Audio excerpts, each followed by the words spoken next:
Good evening, everyone. Hi, I'm Stephanie Ratcliffe, the Executive Director of the Wild Center. Thank you all for coming tonight. We are so excited to have Dr. Peter Raven with us. I've had such a wonderful time the last couple of days, spending time showing off the Wild Center and also the Adirondacks. It's been a bit of a bittersweet week for us. Obie Clifford, one of our founders, passed away this week, and sorry, it's just a little hard.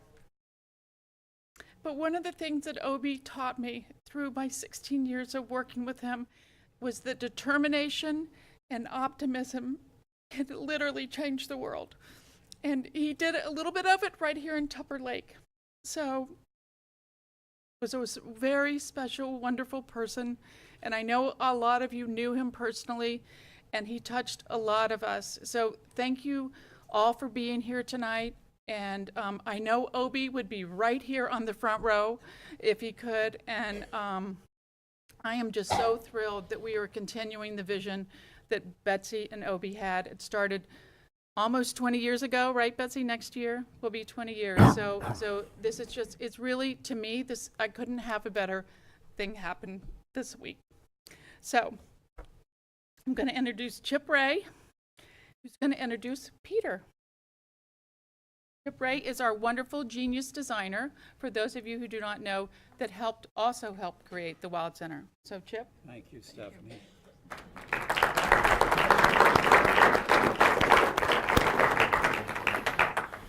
I have a copy here of Peter's truly impressive vita, articulating his distinguished career as a botanist, all of his publications, his awards, his medals, his positions, he served, and even more in very Raven-like evermore and evermore. And it goes into great detail over his 66 enviable years of scientific discovery, which I'm pleased for your edification to read. So I will begin. I'm honored to introduce Peter, who I first met when he came to St. Louis to head the Missouri Botanical Garden in 1971. I think we were both 35 then. The garden was smallish and sleepy. Peter, over his tenure, grew the institution into one of exceptional breadth and truly worldwide importance. When he began, there were 2 scientists at the garden working solely in the United States. Now there are 50 PhDs working across the planet, increasing our knowledge of the natural world. The budget grew from $600,000 to $40 million. The garden led in the development of the floras, the descriptions of the plants of North America, Mesoamerica, and most lately China, fully describing the plant life to be found in these vast and astoundingly different places. Peter was born in China in 1936, and he came to the U.S. when Japan started its military adventures, returning as a 5th-generation Californian whose family first arrived with the Donner Party. As a young kid, he was fascinated with bugs and plants, interests that were encouraged by the People and Young Learners programs at the California Academy of Sciences. We spoke of this today, and it draws a wonderful parallel to the involvement of the young, even at the Wild Center. I think the institutional gift that children have to learn. A great parallel, I think, because at 14, Peter published his first plant species, discovery of his first species. Beyond the botanical garden, he's gone on to earn 3 dozen or so honorary doctorates, been named a hero of the planet in a very abbreviated look served as Home Secretary of the United States National Academy of Science for 12 years, and has sat on 24 other international academies. He has served 6 presidents of the United States as an advisor to the Vatican, kings, presidents, and popes. He has served 3 popes, Francis, Benedict, and John Paul. He served a term as the head of the Institute of Museum Services, a reflection of his abiding love for these kinds of places of learning. He is a member of the board and chairs the Committee for Research and Exploration at the National Geographic Society. Peter's major scientific contribution probably rests in the concept of coevolution, for which he was awarded the National Medal of Science. He has discovered and named 50 plant species and has more than 50 named after him. Peter has a historic and important connection to the Wild Center, and that is because of him, I am here. When the place was but a nascent idea in Betsy's mind, Betsy Lowe asked Howard Fish if he knew anyone that should be considered as they started the process of planning the project. Howard then asked Peter Raven if he knew anybody, and Peter passed on my name for inclusion in the emerging list. It was winnowed down and led by Obi. We were interviewed, and happily we floated to the top, buoyed by Peter's thought that we might be a good fit. Peter does a lot of that, where he carries a fabulous knowledge of science and institutions and processes and accomplishments in his head, and delights in freely sharing, connecting people with ideas and needs. Now, on the anatomy of his brain, in a map of sorts, this block of stuff sits next to his deep and profound love for mankind and the planet we share. And next to that is an encyclopedic knowledge of Broadway show tune lyrics, and Gilbert and Sullivan, and every utterance of Mark Twain, and a countless number of one-liners. Countless, as Peter would say. Did I tell you the one about the botanist who gives speeches? Peter, thank you. So.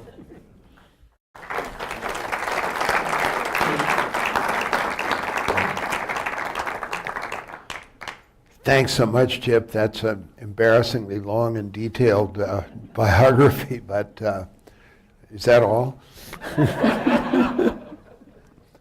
Or what did Peter Pan say? Oh, the wonderfulness of me.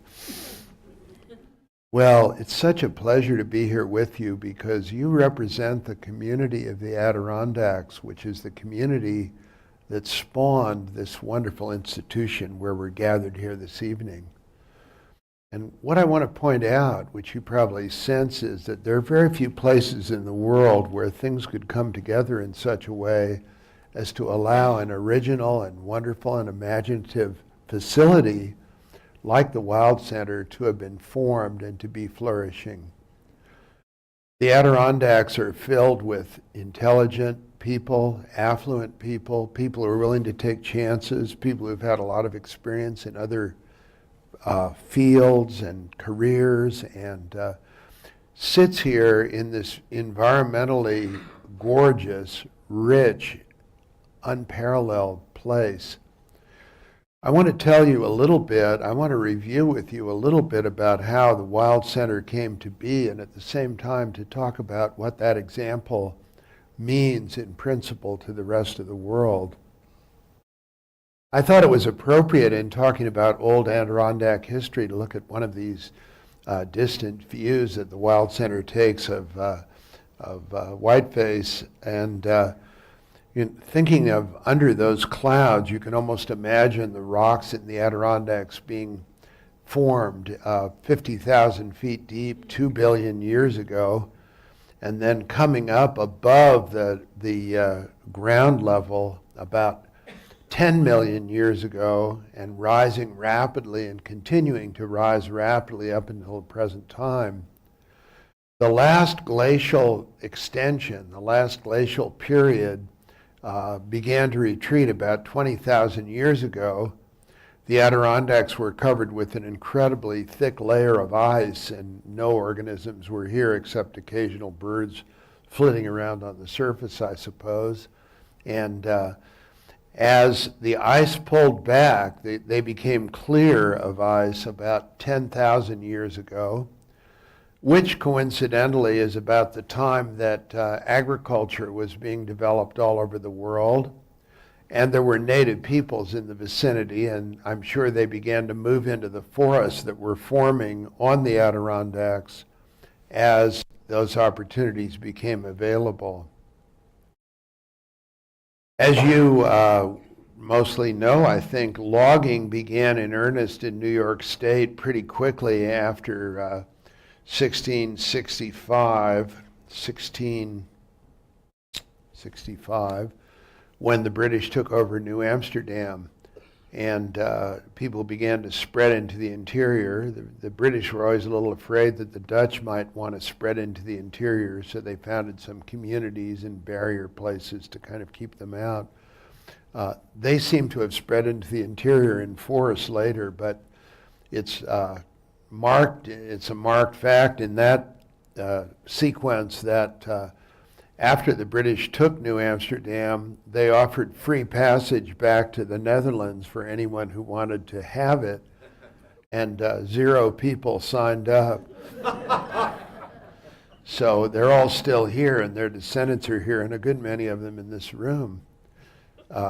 You probably know that when Peter Stuyvesant was relieved of his duties, he went far away from the city into the country to tend to his apple orchards, which were in the site where the East Village is now, thought of as way, way, way out in the country. Now, I don't know whether any of you, some of you I'm sure have read Annie Proulx's new book called Bark Skins, which is basically was a fascinating book for anyone who cares about this country, because it chronicles the history of getting into these forests in the northeastern U.S. and adjacent Canada, cutting them down and really starting to make money in earnest. And it starts back with the very first French incursions into the forests, and then goes along through the years up to about 1950 with the deterioration and destruction of the culture of most of the Native American people, with various European nations getting the lumber that was logged here, and basically with nobody for a very long period giving thought to the fact that if you clear cut the forest, they wouldn't be there anymore. In other words, you personally could make money, but then what? What would you do for your next act? Well, nobody cared much about their next act, unlike really thoughtful people with long vision, like the ones that populate our government today. They cared more about making money in the immediate present. As you probably all know too, the crown lands that the British Crown held in New York, which were being what's now New York State, were being logged by various people individually and sometimes illegally and sometimes by right of possession. But the state of New York had heavy debts after the Revolutionary War and sold off about 7 million acres of forest in the state, which were logged, pretty much clear-cut to get the wood that was on them. And as you could tell if you read Annie Proulx's book, they could really only log efficiently trees that were close to water. They had to float them down water to get them out. And it was quite a bit later that people began to develop methods for getting them out otherwise. They went wild and inflicted great damage on the forests of New York State. And eventually, as people were all over North America and elsewhere in the world, people here began to realize that this was a one-time deal and not at all good for the people who lived here. John Muir was operating in California at the same time and calling attention to the beauties of the Sierra Nevada and the need for conserving some of that land. People were becoming interested in Yellowstone Park, and from 1872 onward, Verplanck Colvin sort of self-initiated, he sounds like the people who formed the Wild Center, sort of self-initiated, attached himself to the New York State Legislature and began producing annual reports on the condition of the Adirondacks. And as he traveled through these mountains, he began to look down from some of the heights and found that the degree of deforestation and devastation was almost unbelievable. He began to reason with people about the importance of trees on the Adirondacks for holding water for the Erie Canal and for the Hudson River and for water supply all over the state and for erosion. And his continual work with the legislature, accompanied by his surveys. I sort of love this picture. It looks like something Chip Ray would probably do. His surveys, he eventually persuaded the legislature to establish a forest preserve in 1885, and then to establish a park in 1892. Here's the document that Verplanck Colvin prepared to get the legislature interested in founding a park and knowing what the park would be. It was a remarkable patchwork of private, public, and deforested and forested land. And the funny thing is, by working out ways to preserve all of that land together with all of its enormous variety in close proximity, people began to lay what I consider to be a pattern for the world as it is today. It was not such an original idea to think of setting aside Yellowstone. It was not such an original idea to think about setting aside Yosemite. But to set aside the forested area that was interlaced with settlements and forestry and all the rest was really original and really sets a unique model from which all of us have benefited subsequently. Many parts of the original Adirondack forest, as a result of the establishment of the forest preserve and the park in the 1880s and 1890s, have never been logged, and the Adirondacks thus are home to some of the very nicest forests that you can see anywhere in the whole eastern United States, or for that matter, anywhere east of the Mississippi River in North America. After those preserves were set up, people began to think about coming here for obvious reasons. It was a beautiful place. It was a great refuge from the city. You had to be a little more adventuresome to come here than to go into the Catskills, but it was hugely attractive. And people began to build up lovely lodges and special places and camps and all the other things that make the Adirondacks the very special place that it is today.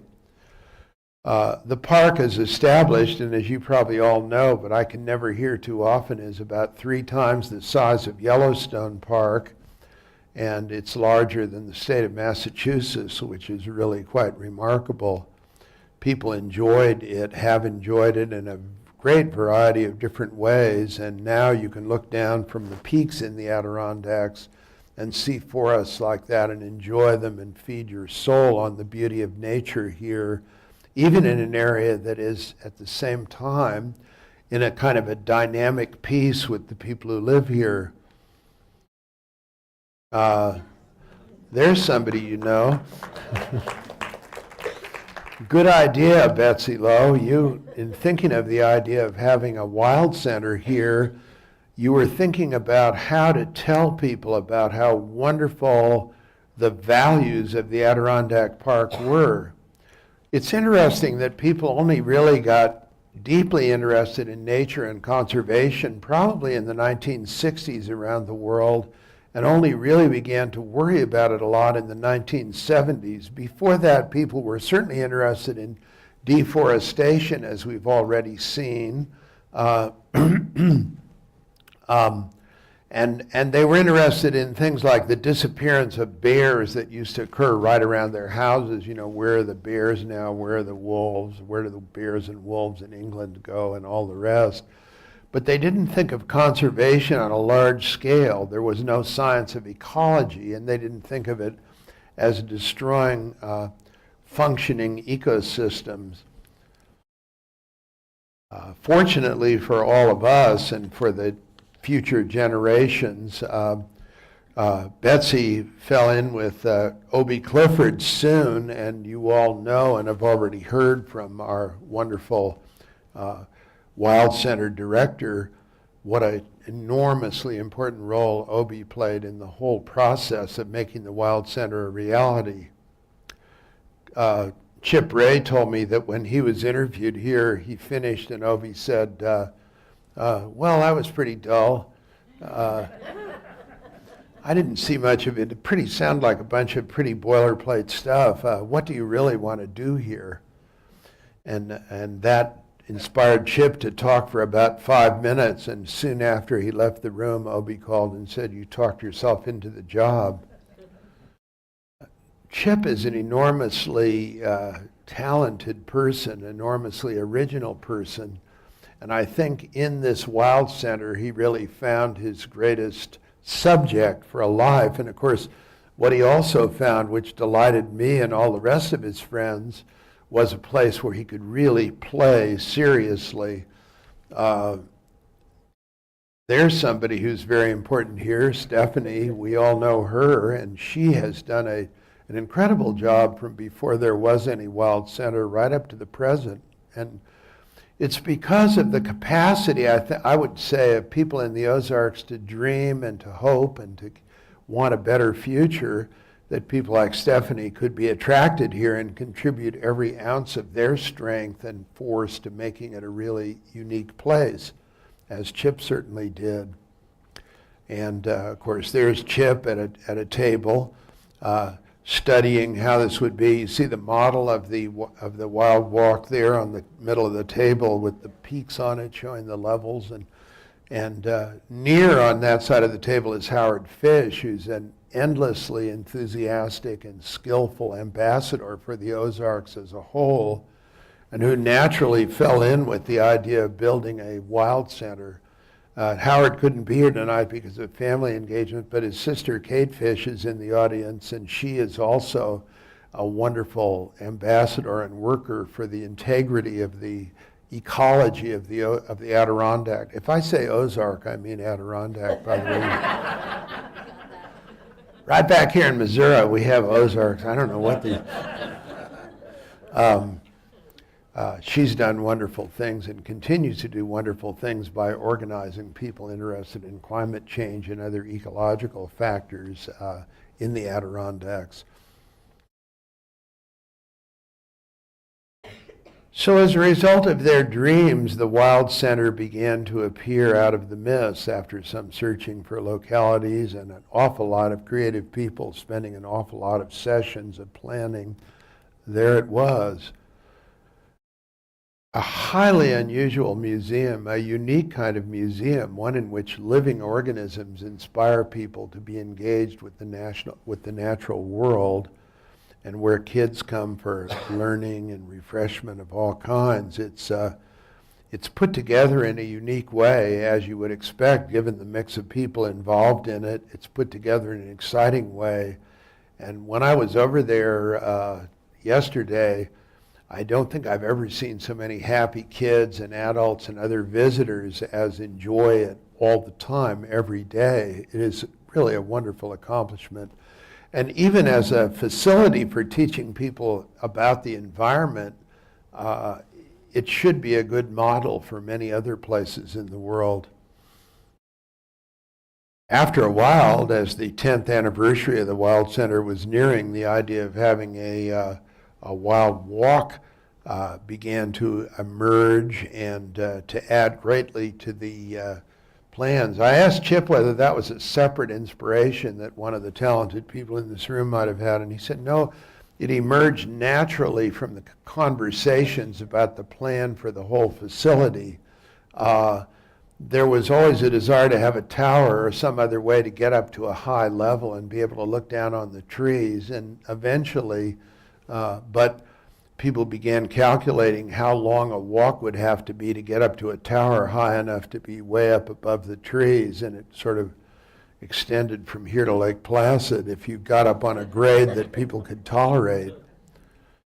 But the iconic Wild Walk is one of the great features, another unique part of this facility, but unique in its own splendor and interest. You know, there are many tree walks around the world, but I think very few that arrive at the treetop on a gentle grade, so you really get the idea of moving up through the trees to see the treetops with their incredible beauty from above. And of course, Chip's Core-10 trees there mark the levels as you go up, and the bird's nest there in the background is something that's familiar to all of you. What a wonderful facility. What originality went into it. And I honestly believe and would say again, I think all of you are to be congratulated for creating an environment where such creativity could be brought to bear.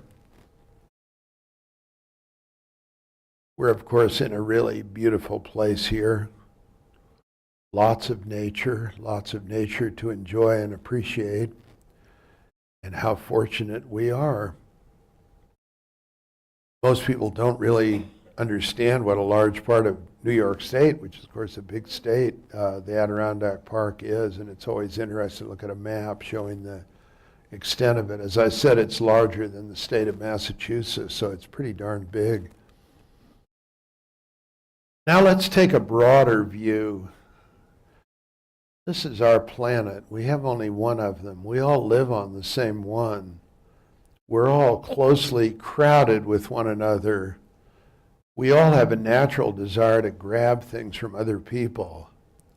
Nobody's on an island floating around around this planet. Everybody's on the planet.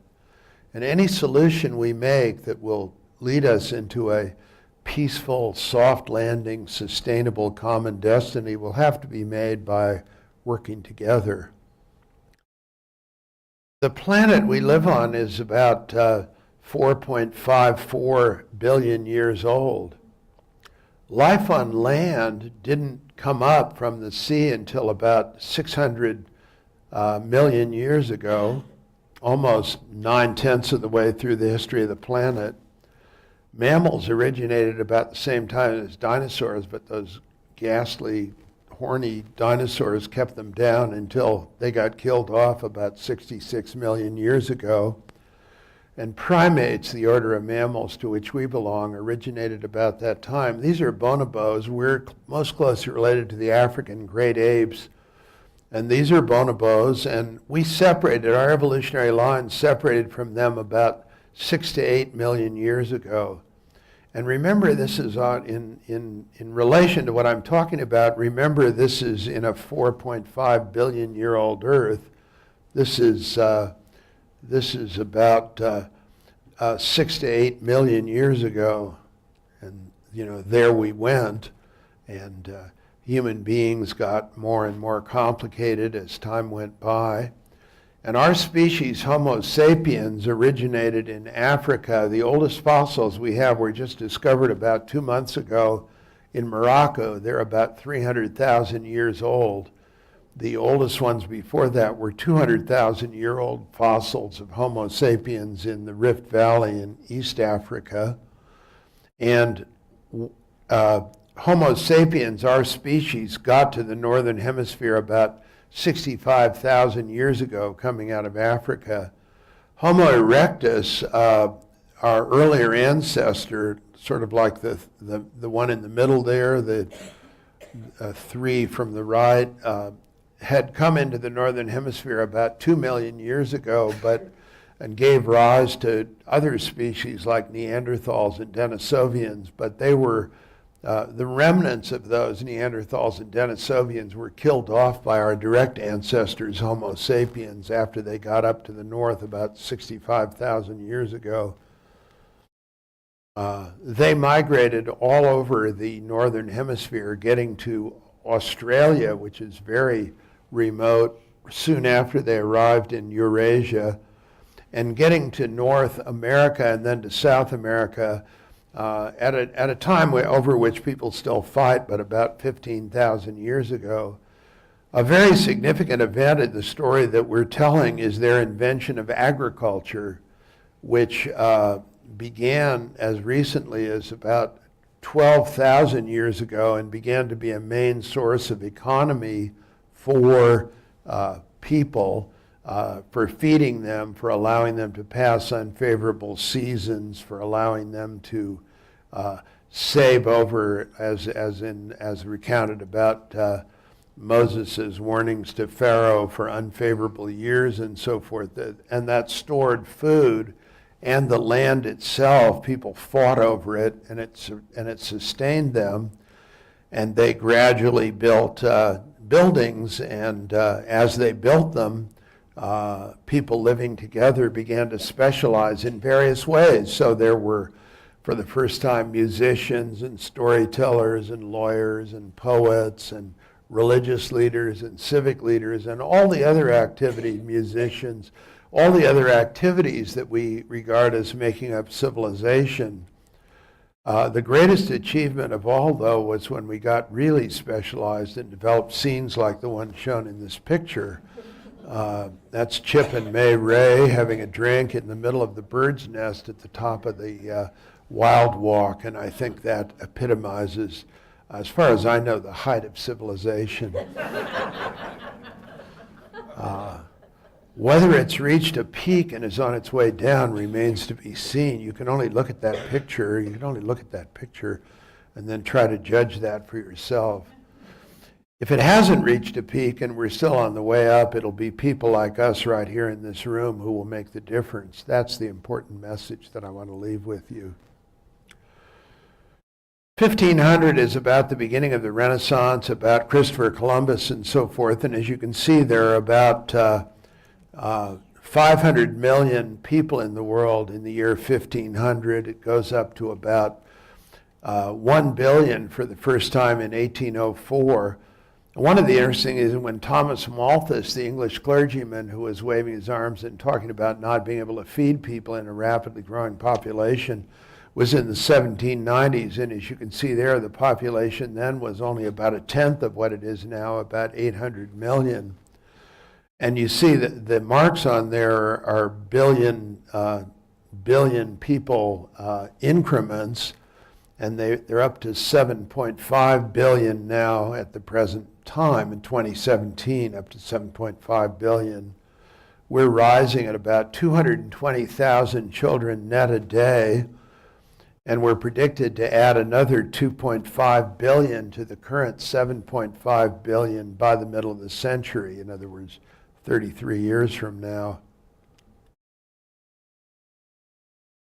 Population, obviously, the number of people have a huge impact on our effect on the earth, but so does the ecological footprint. Look at that website that I've got there on the bottom, footprintnetwork.org, if you want a good idea of our pressure on the earth. And the different ways in which we exert pressure are shown in the big footprint there. What Global Footprint Network does is compare bioproductive area with ecological footprint. How much do we have? How much do we use every year to support ourselves at whatever level we have? And in 1970, we were estimated to be using about 70% of the total available productivity.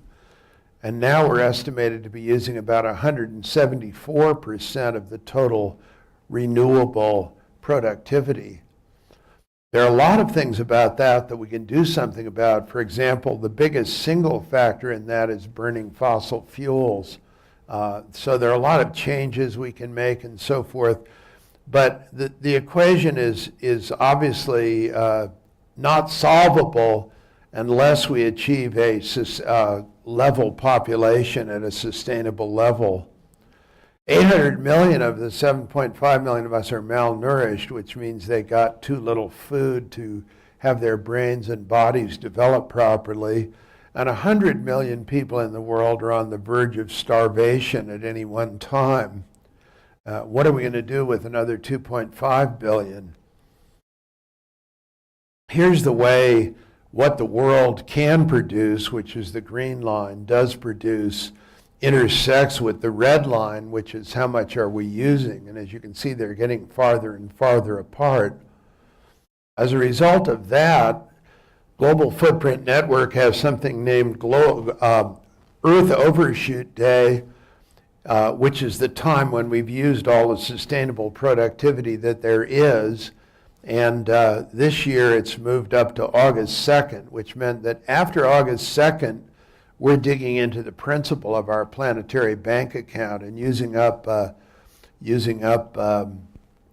sustainable productivity that might otherwise be saved and used in another year. In other words, the productive capacity of the world is slowly being decreased. The relationship between nations in this respect is very lopsided and uneven. The darker brown ones there are using more than they produce. The darker green ones are producing more than they use. And if you look at the change from 1961 to 2012, you can see that a good number of nations are using more than they can produce themselves internally, scrounging it up somewhere else. We think of China as reaching all over the world for goods and food and all that will support them and their increased standards of living. But if you look at statistics like, if you look at a map of countries that England has never invaded, there are 14 of them. In other words, people have been fighting for resources all over the world indefinitely, at least for the last 1,000 years. But that means with the total used, 174%, and with the ones in brown using more than they have, it means that if you're talking about countries in Central Africa becoming industrialized and well off, until or unless we reach stable populations, can't really happen. We've got 850 million people in sub-Saharan Africa now. By 2050, 33 years from now, the 850 million will have grown to 2.1 billion. And by the end of the century, there may be 11 billion people in the world, and 4.4 billion of them will be in Africa, which is quite astonishing and it means something. It means a very different world from the one we have now. This uneven distribution can be symbolized by looking at the week of food for a Western family of 4 members. That's what they would eat in a week. And a week of food for an African family, a West African family of 6. That's the amount of food they would eat in a week. And looking at those two is disturbing if you think that all people on Earth have some kind of rights, because in fact they don't get much rights.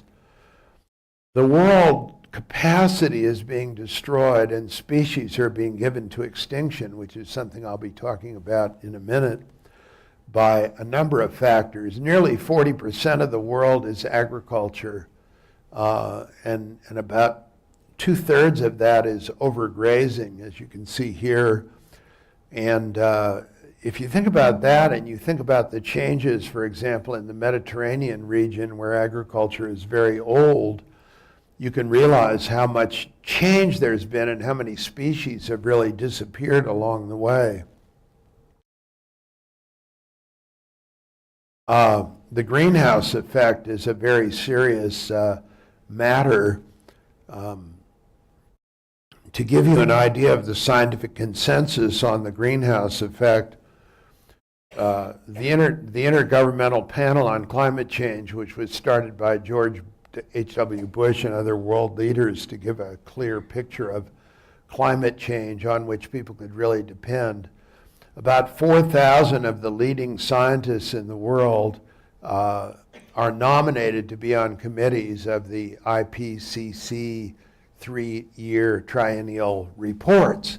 And about 800 of them are selected, and they divide into panels. Then each one reviews a particular part of global climate change using the normal scientific method, which is for everyone to fight with everyone else of different theories and compare views and things and see what see what comes out as a real consensus.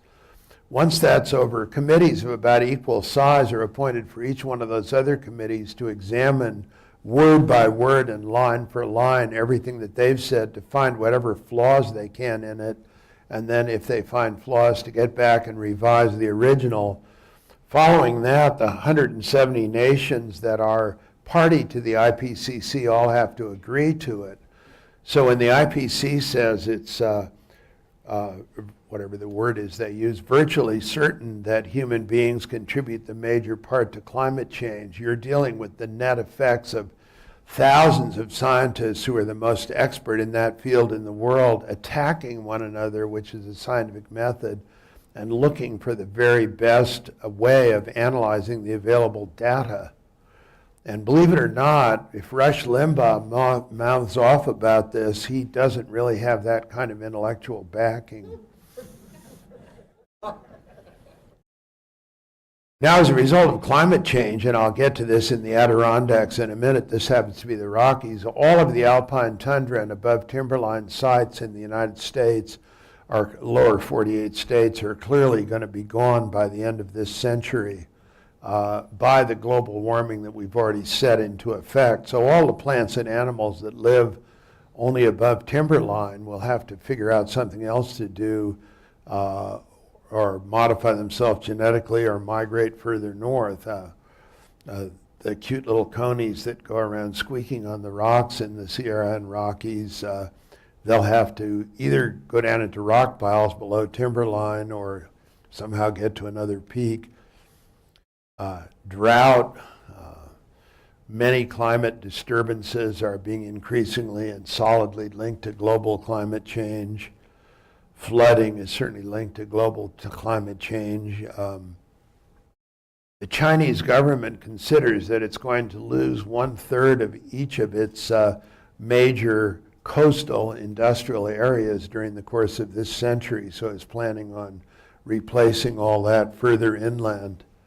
Vietnam, which is one of the very few exporters of rice in the world, reckons it's going to lose about 1/3 of its rice land during the course of this century. The best estimates are that the scientific consensus would be that the sea level is going to go up about 2 meters, about 7 feet by the end of this century. And if you figure that even 6-inch rise would cause a big difference in coastal effects, that's monumental. Then think about the morality of governments that say you cannot mention the idea of rising seas or climate change or anything in reports, or use them as a basis for any action. The average elevation of Coral Gables or Fort Myers is about 18 inches. So a 7-foot rise in sea level is not a good thing for them. Human population growth causing the problem has reached record levels, and our individual levels of consumption are huge and climbing rapidly. People think they want more. Since 1970, the Chinese population has doubled, and the amount of consumed has tripled. And when you have 1.4 billion people, that's a lot of goods. We all seem to want to consume more. And then technologies developed since the Industrial Revolution, like burning coal or oil, which were very sound ways to get things going in the Industrial Revolution, turn out not to be sound anymore, done on the level that they are now, with the level of people and the levels of consumption that we have now. Oops, no, I guess that's right. And so here's a world of haves and have-nots. I often ask myself, looking at this picture, look at the little boy in the back, second from the right in that picture, and ask yourself, if that little boy had the musical talent of Beethoven or the literary talent of Shakespeare, it would be absolutely nothing. You know, the United Negro College Fund, which is a very fine body caring hard about education for all people in the United States, has a motto: a mind is a terrible thing to waste. Think for a minute how many minds we're wasting in the world when we ignore people like this, and when we allow women to be totally subjugated as they are through much of the world, and completely unable to make choices or contribute anything of their own to the benefit of their own people or to the world as a whole. There's no country in the world where women are really given the kind of equal status that they truly deserve if they're going to contribute their share of advancing the world into the future. But if you look at it on a global picture, then it becomes extraordinarily important to bring women up to the level where they can exert themselves in their own society. Biodiversity is a word that we coined in the 1980s. It means the living species of organisms that we share the planet with are essential for our lives. For example, they are essential for our lives. They are biodiversity. We get all of our food from plants, directly or indirectly. There are about 450,000 kinds of plants, and we get 90% of our food from about 100 of them. 2/3 of the people in the world get their medicine from plants. Even when you get it from the drugstore, 1/4 of what you buy is from plants originally. Plants in communities fix soil, prevent flooding and all, like as was noticed in a deforested Adirondacks in the middle of, I'm warming up now, I'm calling them the Adirondacks. In the middle of the, thank you all you folks in the Ozarks for voting for, oh, oops. The things that plants provide as ecosystem services like control of erosion and control of flooding, absorption of pollution and so forth, we tend to take for granted, but our life, like the lives of all other living things, depends on that system, and thus sustainability depends on them. And yet we're driving organisms to extinction at an unprecedented rate. So we ask ourselves how the process can be reversed. Eukaryotes is a fancy word. That means all living things except bacteria. Bacteria are nasty little things without much form or shape, and they are uncountable. The other kinds of organisms, eukaryotes, would include plants, animals, fungi, and microorganisms like paramecium you may have learned about in school. It's estimated that there are about 12 million kinds of these in the world, and we've named about 2 million of them.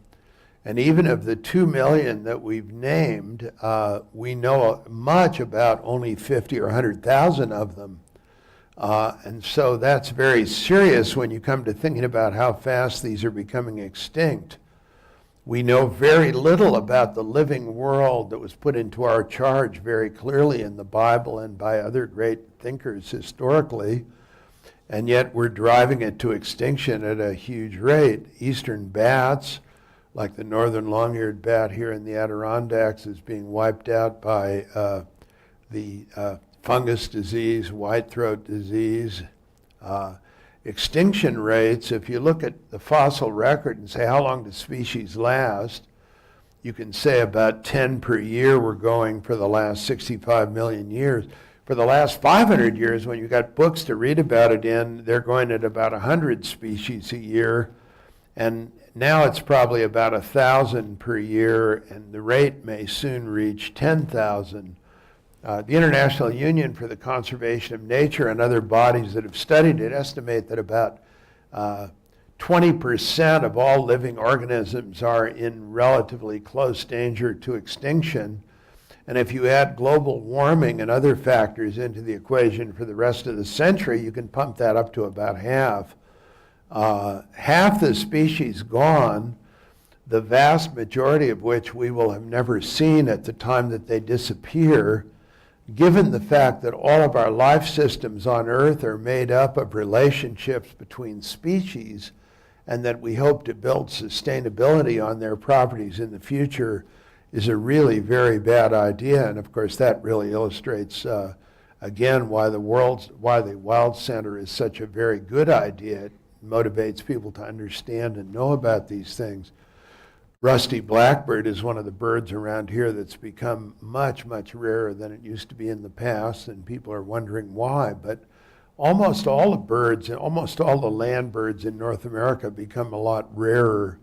If you want to prevent extinction, what you can do is set aside natural areas and protect them, which is what you've done here.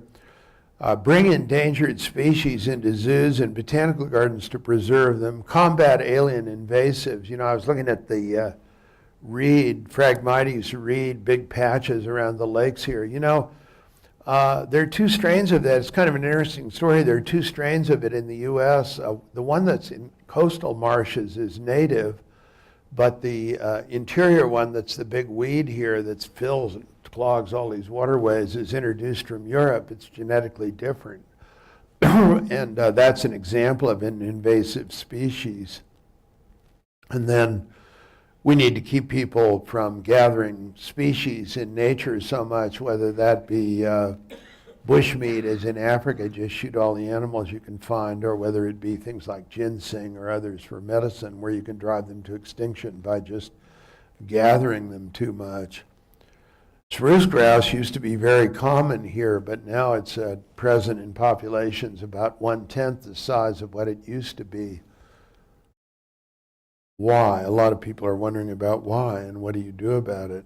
Sturgeon, people are having success with breeding sturgeon, which has gotten to be much rarer than it was, and probably they have in their hands the means for bringing it back, of course, depending on climate.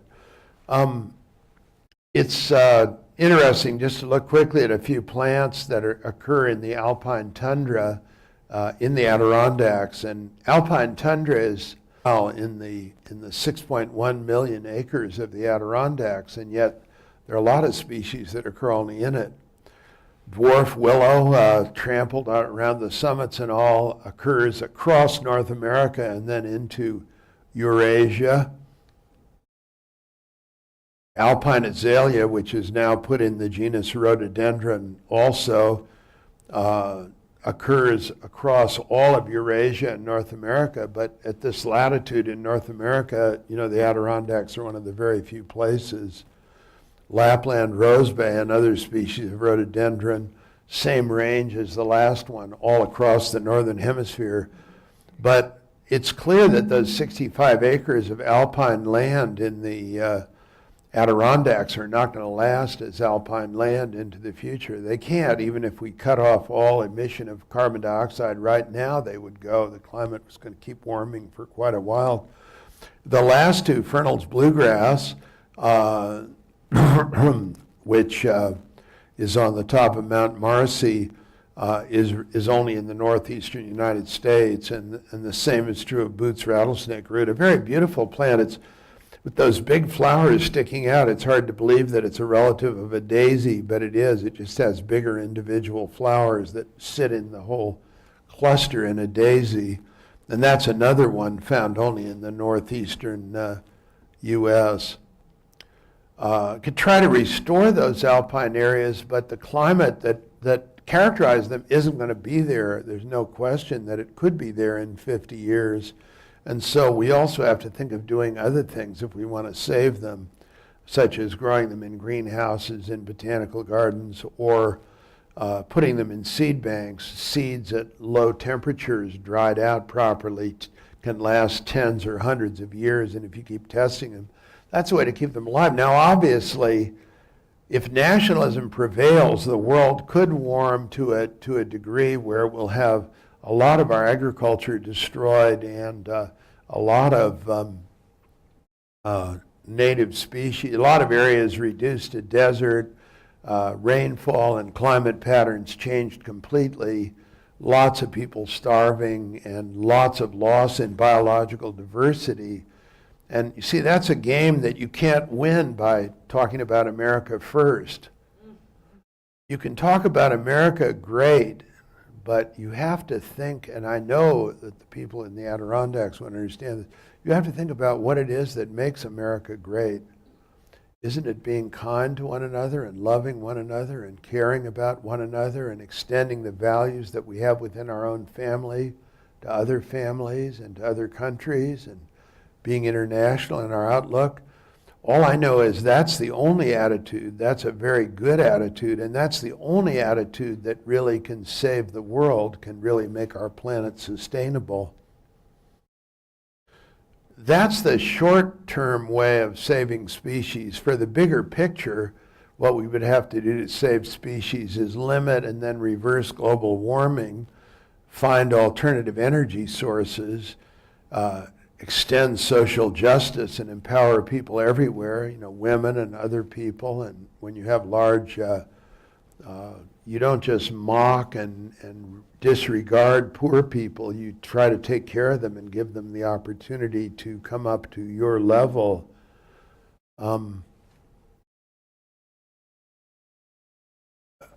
And then population stability. Obviously, an ever-increasing world population can't become sustainable on this planet no matter what happens. And if people say, well, we have to have a lot more young people here to make up for all the old people, what they're really talking about is a Ponzi scheme or a perpetual motion machine.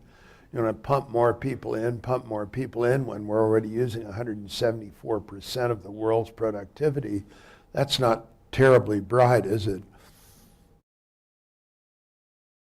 Smog in Southern California, for instance, that's one of the things that we have to control if we want to preserve our natural communities with alternative energy sources, windmills, solar panels. Here's a group of women in the Western Ghats in India, along the southwestern corner of India, being instructed about how to extract the medicine from amla, one of the important medicinal plants there, themselves, and be able to get it directly to those people who are going to package and distribute it to it.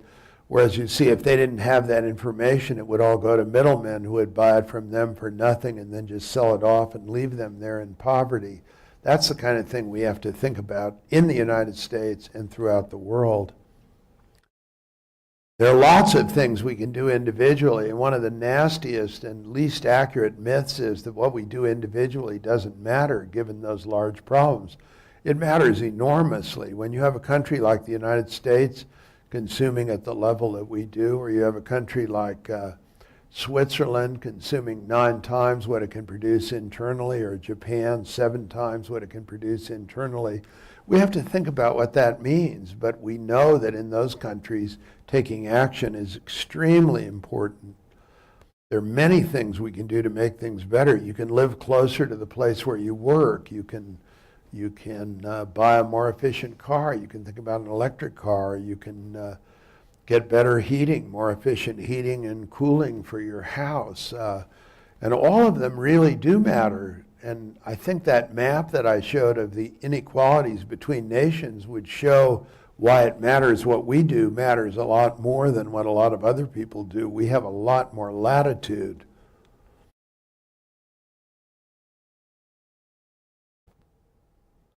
Keep learning. Environmental information keeps changing, like all information. It keeps getting updated. And one of the worst things you could do is run around shouting outmoded slogans and not really be on the mark in what you were trying to accomplish environmentally. There are a whole range of organizations in the Adirondacks that you can deal with, and those of you who care know about a lot of them, and they all can be found out about online, but they all have to do in one way or another with achieving a kind of sustainability that will serve all of us well over the long run. What can you do right now? Be the best environmentalist you can be individually and add your financial support to the effort, including to organizations like the Wild Center. Teach your children and grandchildren to respect nature and protect it. Volunteer here. A lot of you do that. It's a very environmentally helpful thing to do. Think about it. Become a summit steward with the Adirondack Mountain Club. Join a local bird count. Put a conservation easement on your land. Add to Forever Wild in your own way. Be vocal about the need to address climate change urgently, because those who say that it's not occurring are misled, and it really is so serious that if we don't pay attention to it. Now, what if the consensus of all the world scientists who really know something about the area was wrong? And we only had a 99% chance that it was going to get warmer. Wouldn't we want to take steps about it anyway? And yet, the way we talk about it in government and otherwise is, one nutcase said it's not happening, so we won't do anything. I mean, would you run a business that way? I don't think so. At least you wouldn't be running it for very long.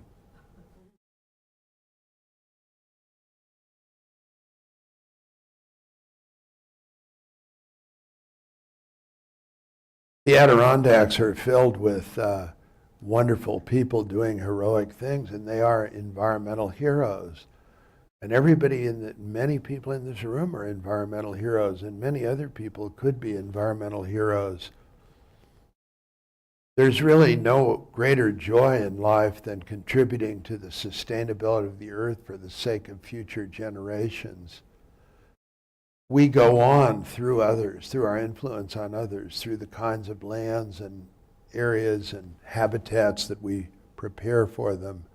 And I love this picture because if you just look at the simple joy, the great joy of accomplishment, of really doing something worthwhile and devoting oneself to it and using every bit of one's talents and energies to achieve it, it doesn't get any better than that.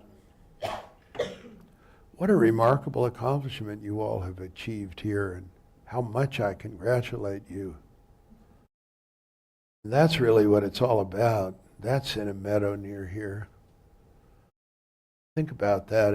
If people notice nature, if they look at it, if they understand it, they're going to love it all their lives. They're going to get enormous satisfaction out of appreciating its beauty. And they're going to serve the world well by thinking about its future and its continuity. Let's do it. You've done it. Let's do more of it. Thank you for listening.